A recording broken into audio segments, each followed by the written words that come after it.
રાજ્યમાં બુટલેગર એટલે કેન્સર જેવી બીમારી છે. કેન્સર જેવી આ બીમારીનો ઈલાજ જડમૂળથી જો કરવામાં ન આવે તો આ બીમારી વધુ ને વધુ વ્યાપતી જાય છે ને તેનું પરિણામ ગુજરાત આજે ભોગવી રહ્યું છે, જોઈ રહ્યું છે. આપણે જોયું કે કણભાની અંદર કઈ પ્રકારે એક એએસઆઈને બુટલેગર દ્વારા જાનથી મારી નાખવામાં આવે છે. પોલીસ સફાળી જાગે છે અને બાદમાં સન્માન સાથે આ એએસઆઈના અંતિમ સંસ્કાર થાય છે. પરંતુ હવે કાર્યવાહી થઈ છે. કાર્યવાહી કેટલી અક્ષીર ઇલાજ જેવી સાબિત થશે તેની આપણે વાત કરીશું આ બોલીશું બિંદાસના એપિસોડમાં. કારણ કે સામાન્ય રીતે જે ચર્ચાઓ માધ્યમો કે સામાન્ય લોકો કે અધિકારીઓ પણ નથી કરતા અને બંધ દરવાજે પણ આ ચર્ચા નથી થતી, તેની ચર્ચા અમે ઓન કેમેરા કરીએ છીએ બોલીશું બિંદાસના કાર્યક્રમમાં. આજે આપણે ચર્ચા કરીશું આ 15 પોલીસ કર્મચારીઓની બદલી એ શું ખરેખર અક્ષીર ઇલાજ છે આ બુટલેગરના કેન્સરને નાથવા માટે. આપણી સાથે છે અમારા વરિષ્ઠ પત્રકાર પ્રશાંત દયાળ. તેમની પાસેથી આપણે જવાબો મેળવીશું. વર્ષોનો અનુભવનો નિચોડ છે અને અનુભવના આધારે સમજીશું કે આ બીમારી ફેલાવાની શરૂઆત કઈ રીતે થઈ અને આટલી વ્યાપી કઈ રીતે ગઈ છે. નમસ્કાર પ્રશાંતભાઈ. નમસ્કાર. જે પ્રકારે અત્યારે રાજ્યની અંદર જે સ્થિતિ નિર્માણ થઈ છે અને આ સ્થિતિની અંદર કહું તો આ કેન્સર જેવી જ બીમારી છે જે હવે બધી જગ્યાએ પગપેસારો કરી ગઈ છે, મૂળ નાખી ગઈ છે એવું કહેવાય. તો મૂળ નાખી જવાની ઘટનાની શરૂઆત કઈ રીતે થઈ આ રાજ્યમાં? પહેલી વાત તો તુષાર મારે થોડી સ્પષ્ટ કરવી છે કે આને તમે બીમારી કઈ રીતના કહો છો. કેન્સર જેવી બીમારી જો બીમારી હોત તો હમણાં જ સરકારે આ બીમારીને ગિફ્ટ સિટીમાં ખુલ્લી મૂકી. અચ્છા. તો ગિફ્ટ સિટીમાં સરકાર તો બીમારી ન લાવી હોત. હવે આ દારૂ ગુજરાતનો એવો એક વિષય છે કે જેમાં લોકોને પીવો છે,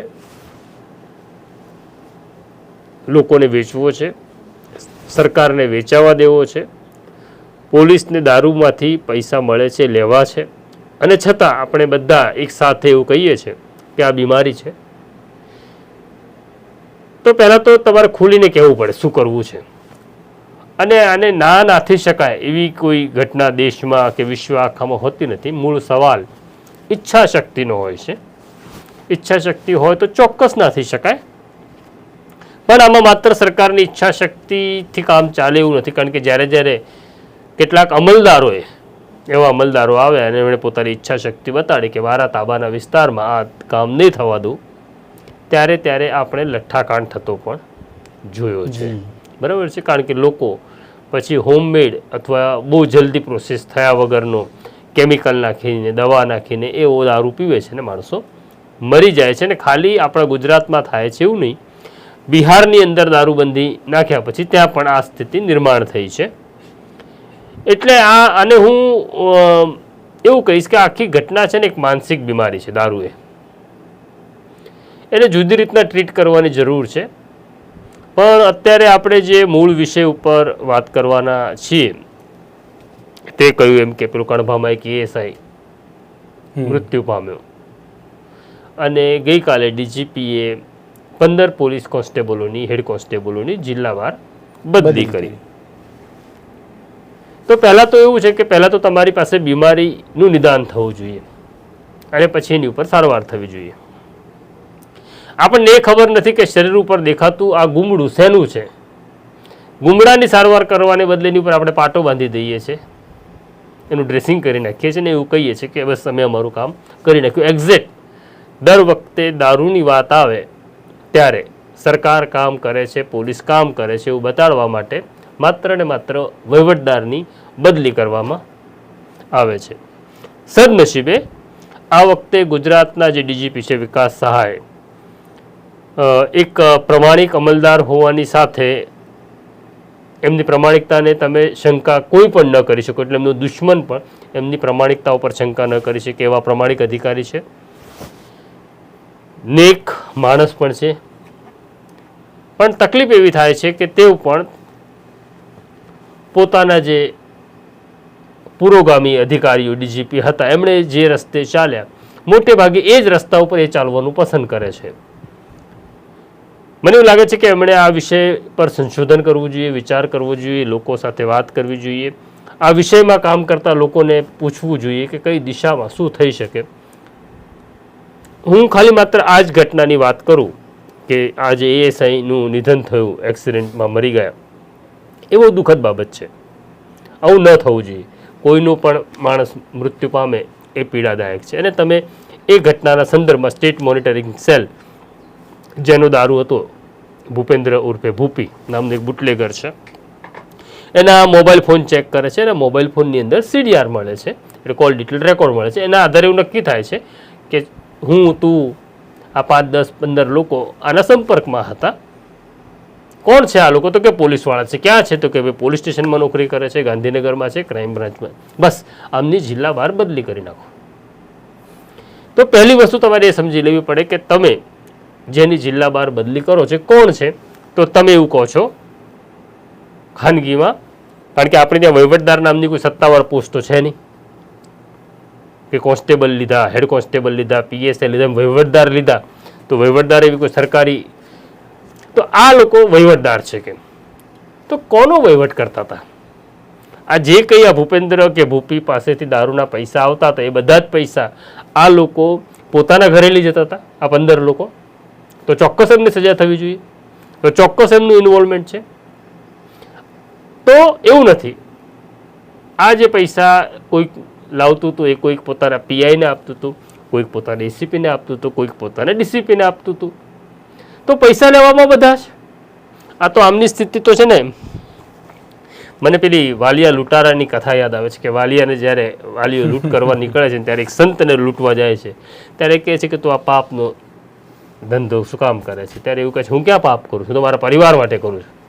તો કે જા તારા પરિવારને પૂછી આય, એ તારા ધંધામાં સામેલ છે. એના પરિવારને પૂછવા જાય છે, ત્યારે એનો પરિવાર કહે છે કે તમે જે કરો છો એ તો પાપ જ છે, અમે તમારા પાપના કોઈ ભાગીદાર નથી. તો એક્ઝેક્ટ આ વહીવટદારોની સ્થિતિ વાલિયા લૂંટારા જેવી છે કે પૈસા તો એ બધાના માટે લે છે, પણ જ્યારે વાત આવે છે ત્યારે બધા જ કહી દે છે PI, PSI કે IPS કે ના ભાઈ તારા પાપમાં અમે ભાગીદાર નથી, એટલે દંડ એને દેવામાં આવે છે.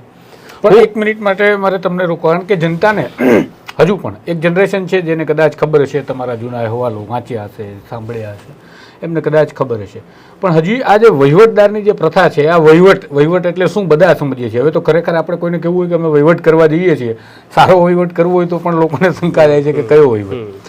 પણ એક વખત એ તમે સમજાવો કે આ વહીવટની જે પ્રથા છે એનો વહીવટ ક્યાં સુધી જતો હોય છે, આનો આંકડો કેટલો હોય છે, અને કઈ રીતે આખી જે આ દારૂની સિસ્ટમ છે એ રાજ્યમાં ચાલતી હોય છે. જો પહેલાં તો એ તમારે સમજી લેવું પડે કે 60 સુધી, એટલે જ્યારે તમે ગુજરાત તમારું બન્યું નહોતું ત્યાં સુધી તો મહારાષ્ટ્ર એટલે મુંબઈ રાજ્ય હતું, ત્યાં સુધી તમારા રાજ્યમાં દારૂની છૂટ હતી. અચાનક તમે 1 મે 1960ના રોજ એવું કહી દો કે આ ગુજરાત થઈ ગયું અને હવે અહીંયા દારૂ નહીં મળે. અહીંના લોકો ત્યારે પીતા હતા, એટલે એ પ્રથા ચાલુ રહી. અને તમારી જોગ્રાફી એટલે ગુજરાતની જોગ્રાફી એવી છે કે એની એક તરફ કેન્દ્ર શાસિત પ્રદેશ દીવ દમણ દાદરા નગર હવેલી છે, મહારાષ્ટ્ર છે, મધ્યપ્રદેશ છે, રાજસ્થાન છે. આ બધા જ રાજ્યોમાં દારૂ વેચાય છે, દારૂ પીવાય છે, ત્યાં કાયદેસર છે. તમે એક 60માં નક્કી કરી દીધું કે અમે નહીં વેચીએ, એટલે તમારા પડોશી તમામ રાજ્યો કેન્દ્ર શાસિત પ્રદેશ સહિત દારૂ વેચે છે, પીવે છે. દારૂ અહીંથી આવે છે કારણ કે અહીંના લોકોને પીવો છે. હું સરકારને દોષ નથી આપતો, લોકોને પીવો છે માટે દારૂ આવે છે. ગુજરાતની અંદર જે દારૂ વેચે છે એ બુટલેગર છે, રાજસ્થાનમાં જે દારૂ વેચે છે એ વેપારી છે. તો આખું આપણું ધોરણ બદલાઈ જાય છે જોવાનું.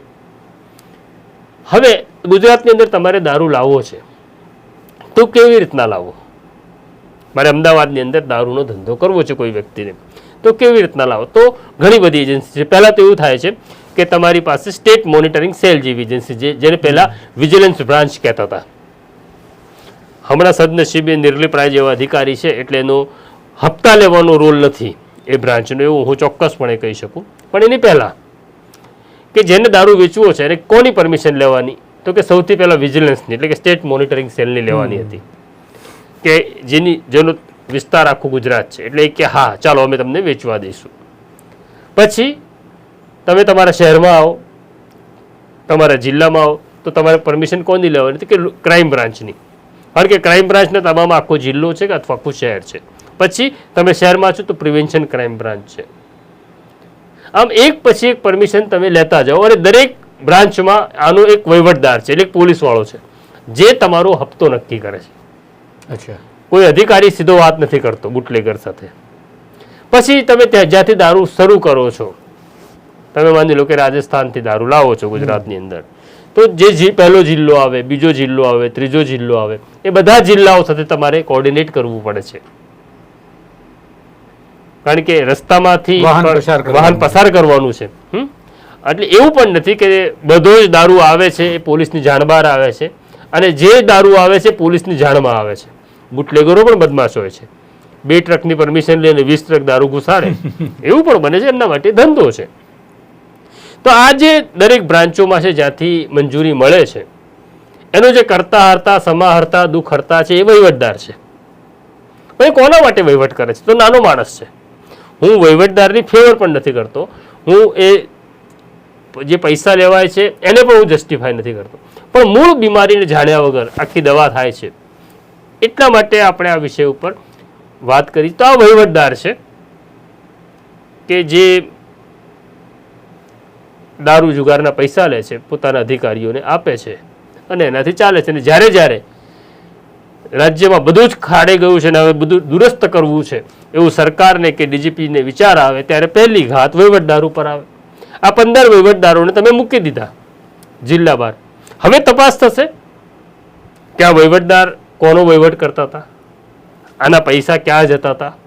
નહીં કરો તમે, કારણ કે તમે એવું કરો તો તમારા સિનિયર બ્રધર ઓફિસર છે, તમારે એની સામે પણ કાર્યવાહી કરવાની આવશે. એટલે નથી થતું. આપણે કાયમ કીડીને કોસનો ડામ દઈને સંતોષ માની લઈએ છીએ આપણી જવાબદારી પૂરી કરવાનો. તો આ જે 15 પોલીસ કર્મચારીઓની બદલી અમદાવાદ શહેરમાંથી થઈ ગઈ, એમના સંપર્કો જે પ્રમાણે તમે કહો છો કે બુટલેગરો સાથેના હોવાના કારણે, આમ તો જાહેર રીતે જ કહેવામાં આવે છે, ઓન પેપર આપણને એવું દેખાય છે, પણ એના કારણે એમાં લખ્યું છે કારણ શું, તો કે જાહેર હિત. આમાં કોનું હિત હતું એ ખબર નથી, પણ હિત જાહેર હિત કહી, જેમના હિત હતા એ ખબર જ ના પડે. તો આ જે લોકોની બદલી થઈ ગઈ, હવે ખરેખર તો આ મામલાને જો દુરસ્ત કરવો હોય તો આમાં ગુનો દાખલ કરવો જોઈએ. ગુનો દાખલ કરી ઇન્વેસ્ટિગેશન કરવું જોઈએ. ઇન્વેસ્ટિગેશન કરી અને તમે કીધું એમ કયા સિનિયર બ્રધર ઓફિસર સુધી આ જે વહીવટ છે એ પહોંચતો હતો એને પણ આરોપીના ઘેરામાં લેવા જોઈએ.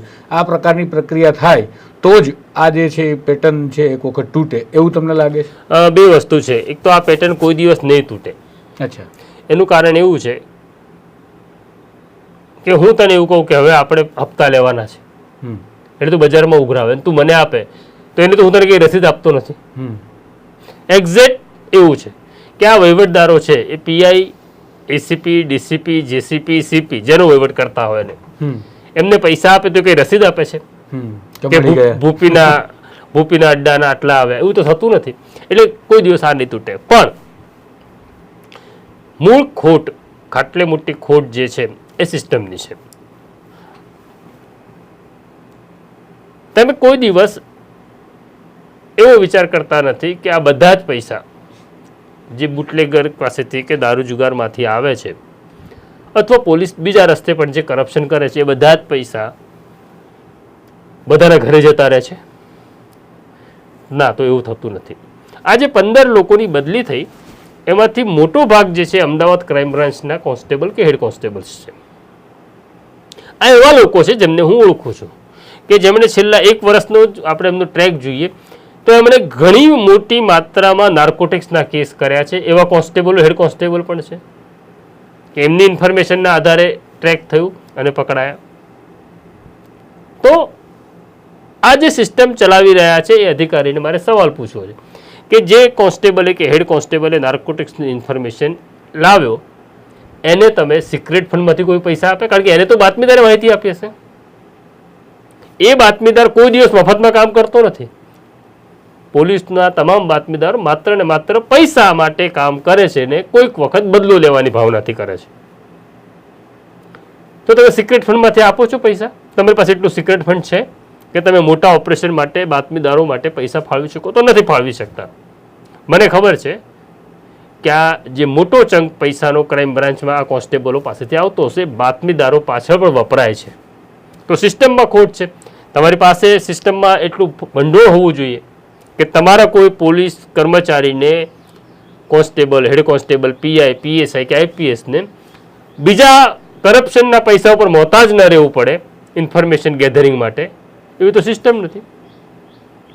તમે અત્યારે એવું આ ક્રાઇમ બ્રાન્ચને એવું કહો છો કે જાઓ તાત્કાલિક જમ્મુ ઉપડી જાઓ, પકડી લાવો આરોપીને. તમે પૂછો છો એને કે ભાઈ તું કેવી રીતના ગયો? એ બાય એર પણ જાય છે, બાય રોડ પણ જાય છે. આ ખર્ચો તો ક્રાઇમ બ્રાન્ચમાં પડતો નથી. તો આખી સિસ્ટમ આ રીતના ગોઠવાયેલી છે. એટલે તમે આને કેવી રીતના ટાળશો? બહુ વર્ષો પહેલાની વાત છે, જ્યારે અમદાવાદ ક્રાઇમ બ્રાન્ચના ડીસીપી AK સુરલિયા હતા, ત્યારે મેં એમને બહુ સહજ ભાવે, ત્યારે હું નવો પણ હતો, મેં એક નિર્દોષતામાં એવો સવાલ પૂછી લીધો કે તમે તો પૈસા નથી લેતા પણ તમારા પોલીસવાળા તો લે છે, તો તમે કેમ? તમને ખબર જ હશે ને કે લે છે. ત્યારે લતીફનો દબદબો હતો. ત્યારે એને મને AK સુરલિયા બહુ સરસ જવાબ આપ્યો. એણે કીધું કે હા, તમારી વાત સાચી છે, હું નથી લેતો. મારા સાથી કર્મચારીઓ અને મારા નીચેના કર્મચારીઓ લે છે, મને એની ખબર છે. કે મને અત્યારે જરૂર પડી કે દરિયાપુર પોપટિયાવાડમાંથી એક કાળુ નામના આરોપીને લઈ આવવાનો છે. હું એવું મારા પોલીસવાળાઓને કહું કે આને લઈ આવો, તો મારા પોલીસવાળાને નિયમ પ્રમાણે સાયકલ એલાઉન્સ મળે છે. એટલે 2 પોલીસવાળા સાયકલ લઈને દરિયાપુર જશે, કાળુને શોધશે, કાળુને એવું કહેશે કાળુ અહીં આવો, બેસ કેરિયર ઉપર, સાયકલ ઉપર બેસ, અને પછી એ આવશે. એવું થશે? મુદ્દો ના, એવું તો શક્ય નહીં બને. તો શક્ય છે કે એમને મોટરસાયકલ ઉપર જવું પડે, શક્ય છે એમને ખાનગી વાહનમાં જવું પડે અને કાળુને લાવવું પડે. તો હું એમને એવું પૂછું છું કે તમે દરિયાપુર ગયા હતા ત્યારે કેવી રીતના ગયા હતા, એનો ખર્ચો કેટલો થયો? અમે તો નિયમ પ્રમાણે એમને સાયકલ એલાઉન્સ જ આપીએ છીએ, કોન્સ્ટેબલ, હેડ કોન્સ્ટેબલને. તો આ સિસ્ટમ છે. AK સુરલિયાને કે ડીસીપી હિમાંશુ શુક્લને આ સિસ્ટમ બરાબર સમજાઈ ગઈ હતી કે અમારે પૈસા નથી લેવા, એ અમારી બીમારી છે, પણ જે ખર્ચ છે તો રહેવાનો ખર્ચ છે તો ઊભો છે. તમે ના લો તો આ ખર્ચ કેવી રીતના કાઢશે? તો કામ નથી કરવાનું. તો આ પ્રકારના હિમાંશુ શુક્લ કે સુરલિયા જેવા અધિકારીઓ આ રીતના પણ હતા. કેટલાક અધિકારીઓ એવા છે કે જેમને પૈસા પણ લેવા છે, કામ પણ કરવું છે, સિસ્ટમ પણ ચલાવી છે. તો આ બધા જ પ્રોબ્લેમ આ પ્રકારના છે. હવે તમે ખાલી આ 15 લોકોની બદલી કરીને સંતોષ માનો છો, તો તમે એ વિચાર કર્યો કે ભૂપેન્દ્ર કયા રાજ્યમાંથી દારૂ લાવતો હતો? હવે ત્યાંથી લઈને અમદાવાદ સુધી, એટલે કડભા સુધી કેટલા જિલ્લા આવે? બધાના જ નંબર હશે. સ્વાભાવિક છે. તો તમે માત્ર અકસ્માત અમદાવાદ થયો એટલે ક્રાઇમ બ્રાન્ચના કે ગાંધીનગરના કે પોલીસ સ્ટેશનના કોન્સ્ટેબલને જવાબદાર ગણો. એ જેટલા જિલ્લામાંથી આવ્યો એ બધા જ લોકો સાથેનો સંપર્ક હતો. સૌથી અગત્યની વાત જે મારા પણ ક્રાઇમ રિપોર્ટિંગના અનુભવમાંથી શીખી કે કોઈ પોલીસ કે કોઈ ક્રાઇમ રિપોર્ટર જો ગુનેગાર સાથે સંબંધ ન રાખે તો એનું કામ ન થાય. એ માત્ર પછી એક સામાન્ય પોલીસવાળો, કારણ કે ક્રાઇમ રિપોર્ટરને કે પોલીસવાળાને કોઈ મંદિરનો પૂજારી, કોઈ શિક્ષક, કોઈ પ્રોફેસર તો માહિતી આપતો નથી. કારણ મારા ફોનમાંથી પણ 4 ગુનેગારના ફોન નીકળે. તો એવું કેવી ન કરી શકાય? એનાથી તમે એવું કહી દેશો કે તમે પણ ક્રિમિનલ્સ છો, કારણ કે તમારા ફોનની અંદર પણ. તો કોઈ પણ પોલીસવાળાને ક્રાઇમ કરનાર સાથે સંબંધ રાખવો જ પડે. એના આધારે તમે એવું ન કહી શકો કે તારા CDRમાં ભાઈ ભૂપીનો નંબર છે એટલે તું ક્રિમિનલ છે, તું એના હપ્તા લે છે. નિયમ છે કે મોટો શિકાર કરવા તમારે નાનું પ્રાણી બાંધવું પડે અને એને ખવડાવવું પણ પડે, એને પાળવું પણ પડે. તો આ એક સિસ્ટમ છે. જો કોઈ પોલીસ કર્મચારી કે અધિકારી એવો દાવો કરતો હોય કે મારી સાથે કોઈ ક્રિમિનલને સંબંધ નથી, તો એ થાપ ખાય છે. બની શકે કે તમે બહુ સિનિયર માણસ છો, તમને નથી, પણ જે લોકો ગ્રાઉન્ડમાં કામ કરે છે, કારણ કે હમણાં આ મોબાઈલ યુગ તો હમણાં 15-20 વર્ષથી આવ્યો. એ પહેલાં તો હ્યુમન ઇન્ટેલિજન્સ જ કામ કરતી હતી, તો ત્યારે તો સંબંધની જરૂર હતી. હવે ઉલટાનું થઈ ગયું છે કે મોબાઈલ આવવાના કારણે હ્યુમન ઇન્ટેલિજન્સ પોલીસની ઘટી છે. હવે પોલીસને ગુનેગાર સાથે સંપર્ક રાખવાની જરૂર રહી નથી, પણ હું માનું છું કે હોવો જ જોઈએ. જે પોલીસવાળાને ગુનેગારો સાથે સંબંધ નથી, સંપર્ક નથી, હું સંબંધ એટલે કરપ્શનની વ્યાખ્યામાં નથી કહેતો, સંબંધ હોવો પણ જોઈએ, સંપર્ક પણ હોવો જોઈએ, નિયત સાફ હોવી જોઈએ. નિયત સાફ હોવી જોઈએ. પ્લેટફોર્મ નંબર 4 ઉપર તુષાર બસિયાનું પર્સ ચોરાય અને તમે રેલવે પોલીસને ફરિયાદ કરો એટલે એનો કોન્સ્ટેબલ કહી શકે કે પ્લેટફોર્મ નંબર 3 એટલે રહીમ હશે કે કાળું હશે. એટલી ઇન્ટેલિજન્સી હતી પોલીસને, મેં જોયેલી છે. કે ચેન સ્નેચિંગ થયું છે તો આ જ માણસ હોય છે કે એવી ઇન્ટેલિજન્ટ પોલીસવાળા હતા અને આજે પણ છે, પણ એ ગુનેગાર સાથે સંપર્કમાં હોવાને કારણે આપે. એટલે માત્ર સંપર્ક છે એટલે એમની નિયતમાં ખોટ છે તો એ કરપ્ટ છે એવું માની શકાય નહીં. અને બીજી વાત મેં પહેલા પણ કહી કે હા, દારૂ જુગારના પૈસા આવે છે, એનાથી જ ગુજરાત પોલીસનું ઇન્વેસ્ટિગેશન ચાલે છે, એમાં જરાય મીનમેક નથી. જો આ પૈસા ન આવે ને તો તમારું ઇન્વેસ્ટિગેશન ખાડે જાય, કારણ કે ગુજરાત પોલીસ કે ગુજરાત સરકાર એવી કોઈ વ્યવસ્થા ઊભી નથી કરી કે કોઈના પણ પૈસા ઉપર મોહતાજ રહ્યા વગર પોલીસ આ કામ કરી શકે. એટલે તમારી વાત હું બરોબર રીતે જે સમજી શકું છું, મને એવું લાગે છે કે તમે આ વાતથી મને અને દર્શકોને સંતુષ્ટ કરી શક્યા, આઈ એગ્રી. પણ હજુ એક સમસ્યા મને જે દેખાય છે, માનો કે તમે કીધું કે પોલીસ પાસે એક ગુપ્ત ફંડો છે, એનું ફંડની બહુ ઓછી રકમ હોય છે, આ રકમ વધારી દેવામાં આવે, પોલીસ અધિકારી કર્મચારીઓને બધી જે સુવિધાઓ છે બધાને બાય એર માટે માની લઈએ કે એક વખત એન્ટાઇટલ પણ કરી દેવામાં આવે કે જ્યારે કોઈ ઇન્વેસ્ટિગેશન માટે જવાનું છે તો મંજૂરી લઈને તમે ઉડી શકો, આ બધું થઈ જાય. પરંતુ મૂળ તાત્પર્ય જ્યારે આવશે તો નિયતનું, કારણ કે જ્યાં જે વિભાગોને અત્યારે ખાનગી ફંડ આપવામાં આવે છે અને તો વિપુલ માત્રામાં, ત્યાં પણ શું થાય છે? નહીં, એટલે જે કરપ્શનનો મુદ્દો છે, છેલ્લે વાત આવીને ઉભી રહે છે કે કરપ્શન, બરાબર. તો તુષાર, કરપ્શન અથવા જીવનના ધોરણો એ છે ને બહુ વ્યક્તિગત બાબત છે. એને આની રીતના પણ જસ્ટિફાય નહીં કરાય કે ભાઈ ફંડ નથી માટે અમે કરપ્ટ છીએ, એવું પણ એને જસ્ટિફાય હું નથી કરતો.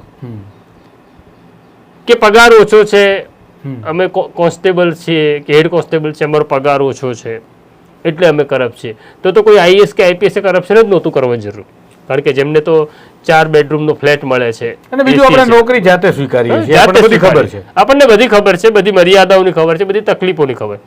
એટલે તમે એને જસ્ટિફાય નહીં કરો કે આ છે આ છે, એટલે કરપ્શનને જસ્ટિફાય કરાય એવું નથી. કરપ્શન જેમ બીમારી છે ને પ્રમાણિકતા પણ બીમારી છે. પ્રમાણિકતા એટલે બીમારી છે કારણ કે એના પરિણામ તો પેઢીઓ સુધી ભોગવે છે લોકો. તો કઈ બીમારી તમારે પસંદ કરવી છે એ જાતે નક્કી કરવાનું છે. સવાલ એટલો છે કે અત્યારે આપણે બીમારીને ભ્રષ્ટાચાર કે ની બીમારીની સારવાર નથી કરતા, આપણે થીગડા મારીએ છીએ. આપણે આપણો કાર્યકાળ પૂરો કરવાનો પ્રયત્ન કરીએ છીએ. આપણે એવું નથી કરવાનો પ્રયત્ન કરતા કે આપણી આસપાસ આપણે તો બદલાઈએ ને આપણી આસપાસ પણ લોકો બદલાય. આપણે કોઈ પણ, એટલે હું એવું નથી કહેતો કે વિકાસ સાહેબ કોઈ એવો ચમત્કાર કરી નાખે કે બધી પોલીસ બદલાઈ જાય, કે હર્ષ સંઘવી કંઈક એવો જાદુ કરી નાખે, એવું શક્ય નથી. માણસ બદલવાનો છે ને. કરપ્શન તો શું છે, એ તો બહુ નાનું છે. માણસ બદલાય તો આપ ઘણી બધી સમસ્યાઓ બદલાઈ શકે એવું છે. પહેલા સારો માણસ છે એની કદર થતી હતી, હવે કદર કરવાનું આપણે બંધ કરી દીધું છે સારા માણસનું. હવે કેટલા પૈસા છે એના આધારે સારો નક્કી થાય છે કેવો માણસ છે.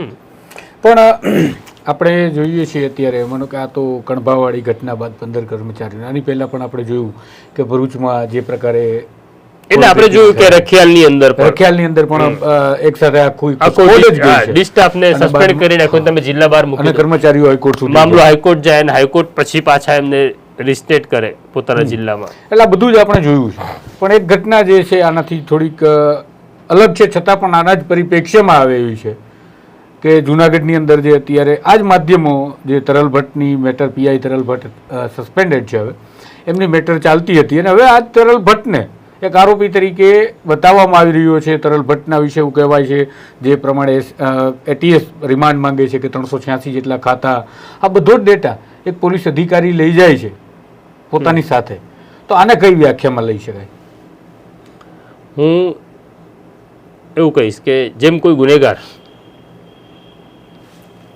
પોલીસ અને રાજકારણી વગર મોટો થતો નથી, એમ કોઈ પણ ડિપાર્ટમેન્ટમાં, આપણે ખાલી માત્ર તરલ ભટ્ટની વાત નથી કરતા. તરલ ભટ્ટ અલગ અલગ સ્વરૂપમાં અલગ અલગ ડિપાર્ટમેન્ટમાં હોય છે. એને જ્યાં સુધી મોટાનો સંગાથ ન મળે, આ વેલો છે બધી, આ વૃક્ષો નથી, આ વેલ છે. વેલને ચડવા માટે વૃક્ષ જોઈએ. તો આપણે એ વેલ વિશે વિચાર કરીએ છીએ કે આ વેલ કેવી રીતના ચડી, પણ એ વૃક્ષ કોણ હતું એનું, કે જેનો સહારો એણે લીધો. એ વૃક્ષ કોણ હતું કે જેણે એને પોતાના ઉપર ચડવા દીધી? એ વૃક્ષનો તો આપણે વિચાર નથી કરતા. એ વૃક્ષને તો કોઈ દંડ નથી આપતા. ફરી પાછો અહીંયા આ હેડ કોન્સ્ટેબલ છે વહીવટદાર, અહીંયા તરલ ભટ્ટ છે. તરલ ભટ્ટ અને વહીવટદાર વચ્ચે કોઈ ફેર નથી. હું એવું કહું, તરલ ભટ્ટની તકલીફ એટલી છે કે તરલ ભટ્ટ પકડાઈ ગયો. એક માણસ પકડાઈ ગયો એટલે ગુનેગાર છે, અને જે લોકો નથી પકડાયા એ લોકો પ્રમાણિક છે. તો સિસ્ટમ છે. અને મૂળ વાત છેલ્લે હું ઘણા બધા અધિકારીઓ વચ્ચે જ્યારે કજિયો કંકાસ ચાલતા હોય ત્યારે કહું કે મૂળ ઝઘડો તો પૈસાનો છે. એક આઈપીએસ બીજા આઈપીએસનો દુશ્મન હોય, એક પીઆઈ એસીપીનો દુશ્મન હોય, એસીપી ડીસીપી માટે કંઈક કહેતો હોય, બોલતો હોય. છેલ્લે ઝઘડો તો પૈસાનો. કમાવા છે તો બધાને જ પૈસા. સવાલ એટલો છે કે મને ઓછા મળ્યા અને તને વધારે મળ્યા, એ અફસોસ ઝઘડો કરાવે છે અહીંયા તો. અને આવો જ ઝઘડો, આ તરલ ભટ્ટની ઘટના જે બહાર આવી એની પાછળ આવો જ એક ઝઘડો કારણભૂત છે. અચ્છા, બરાબર છે. બે આઈપીએસો વચ્ચે ઝઘડો ના આવતો તરલ ભટ્ટનો કિસ્સો જ બહાર ના આવ્યો હોત. મૂળ ત્યાં પણ પૈસાનો ઝઘડો છે. અચ્છા, તો ટૂંકમાં જે ઉચ્ચ અધિકારીઓ છે જે સોકોલ રીતે પ્રામાણિક હોવાનો દાવો કરતા હોય છે અને નીકળી પણ જતા હોય છે આવા કેસમાં, પરંતુ આવા નીચેના જે અધિકારીઓ છે અથવા તો કર્મચારી છે એ પણ ક્યારેય એવું કન્ફેશન નથી કરતા હોતા. મને એવું લાગે છે કે ઘણી વખત માનો કે તમે તરલ ભટ્ટના કિસ્સાની વાત કરો કે આ 15 પોલીસ કર્મચારીઓ ભરૂચ કે રખિયાલના પોલીસ કર્મચારીઓ તો હાઈકોર્ટ સુધી પણ ગયા કે ભાઈ અમે એકલા નથી, અમને આ રીતે સંડોવી દેવામાં આવ્યા છે, અમારી સ્કોડ આખી જે છે એને તમે વિખેરી નાખી છે, અમને બદલીઓ આપી દીધી છે. પણ આવા અધિકારીઓ ક્યારે એવું કન્ફેશન આપી અને ખરેખર પોતે હવે પ્રામાણિક છે એવું કેમ નહીં કહેતો હોય? જો કે અતિશયોક્તિ ભરેલો સવાલ છે. ના, એટલે મેં કહ્યું ને કે પ્રમાણિક થવું અથવા કરપ્શન કરવું. પહેલું કરપ્શન જે મેં જોયું છે કે પહેલું કરપ્શન છે એ જરૂરિયાત હોય છે. અચ્છા, જરૂરિયાતમાંથી કરપ્શનની શરૂઆત થાય છે અને પછી લક્ઝુરી માટે શરૂ થાય છે. હવે લક્ઝુરીની આદત પડી ગઈ પછી નોન કરપ્ટ રહેવું બહુ અઘરું હોય છે. મને એસટીમાં ચાલશે એવું જો મને ખબર છે અને ફાવે છે મને, તો પછી મારે કંઈક કરપ્શન કરવાની જરૂર નથી. એટલે એવું કહેવાય કે પહેલું કરપ્શન જરૂરિયાત માટે થાય છે અને પછી કરપ્શન જરૂરિયાત બની જાય છે. હા, કરપ્શન જરૂરિયાત બની જાય છે કારણ કે એનાથી તમારી લક્ઝુરી સંતોષાય છે. તમારી લાઈફસ્ટાઈલને પૂરી કરવા માટે કરવું પડે. એટલે માણસ પકડાઈ જાય અને પછી એવું કે હવે હું નહીં કરું એવું તો કોઈ થતું નથી. ઈશ્વર જ માણસને બદલી શકે.